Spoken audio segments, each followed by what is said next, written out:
Greetings, I'm Jill Abood, staff member at the East Lansing Public Library. The book I chose is one of the most popular and popularly challenged books since its release in 1951, Catcher in the Rye.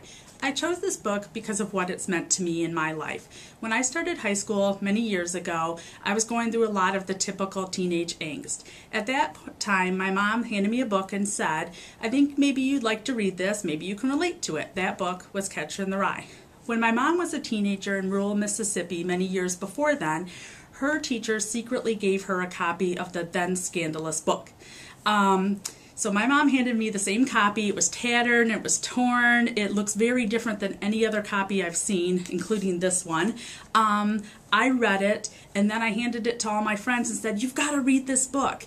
I remember being so blown away by the book because I couldn't believe that somebody, and this person being J.D. Salinger, many, many years before I was a teenager, wrote a book and captured teenagers so perfectly. The problems, the feelings, the things they were going through. And then now I realize that one of the things that's so great about this book, even now, 20 years, 25 years after I've read it, is that people still can relate to it. And it doesn't matter what decade it is. A lot of teenagers go through the same thing just because of how they're growing up and just the age they're at. So you can pick up this book and many other wonderful books at the East Lansing Public Library.